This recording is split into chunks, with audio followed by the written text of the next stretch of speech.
আপনি রাষ্ট্রপতি দায়িত্ব নিতে চান কিনা বা এই বিষয়ে আপনি কি বলবেন?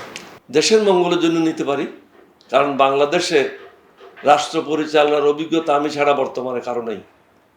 আমি এটা গর্ব করে বলবো না, শহীদ জিয়ার সাথে আমি 5 বছর রাষ্ট্র পরিচালনা করেছি একসাথে, 3বার মন্ত্রী ছিলাম, 6বার এমপি ছিলাম।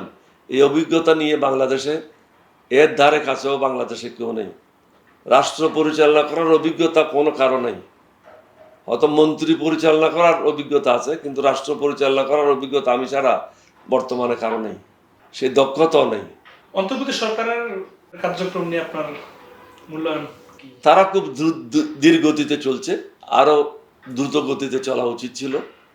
তাদের কাছ থেকে জনগণের আশা আকাঙ্ক্ষা পর্বত সমান, কিন্তু জনগণের আশা আকাঙ্ক্ষা তারা ভঙ্গ করেছে।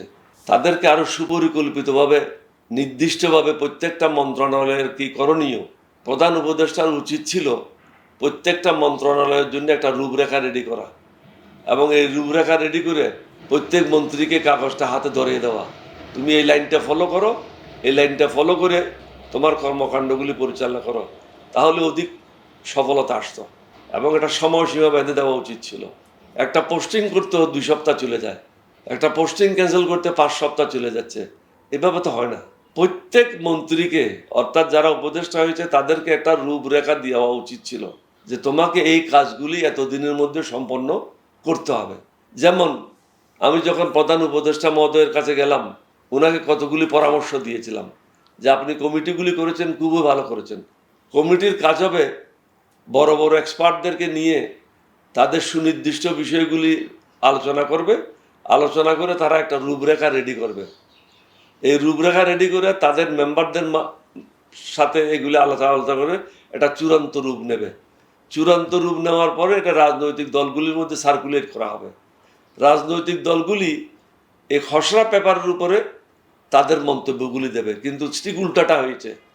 এই কমিটিগুলি তার ধারে কাছেও যায় নাই। কমিটিগুলি প্রথম দিন থেকেই রাজনৈতিক দলের মন্তব্য চাচ্ছে।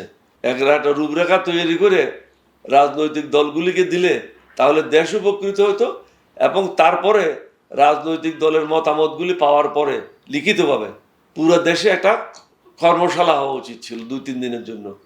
বিভিন্ন জেলা থেকে যারা এই বিষয়ে এক্সপার্ট, তাদেরকে ডেকে 2 দিন 3 দিন এটার উপরে ডেলিব্রেশন হবে, তাদের মন্তব্য নেবে। তাহলে কোনো রাজনৈতিক দল আর দ্বিমত পোষণ করার সুযোগ পেত না। সমগ্র জাতিকে এটাতে ইনভলভ করা হতো। প্রথমে ইনভলভ করলেন আপনি এক্সপার্টদেরকে, তারপরে আপনি ওই কমিটির মেম্বারদেরকে, তারপরে রাজনৈতিক দলকে, তারপরে কর্মশালার মাধ্যমে পুরো বাংলাদেশের এক্সপার্টদেরকে। তাহলে এখানে রাজনৈতিক দলের আর কোনো বিষয় থাকতো না, কেউ আপত্তি করার মতো সুযোগ থাকতো না। কিন্তু এই কাজটা কোনো কমিটি করে নাই। তারা নিজের ইচ্ছা মতো একটা চিঠি ইস্যু করে প্রত্যেকটা রাজনৈতিক দলকে দায়সারা গোছরে কাজ করছে। তারা নিজেই কাজ জানে না, আমাদের কাছ থেকে কি কাজ নেবে তারা।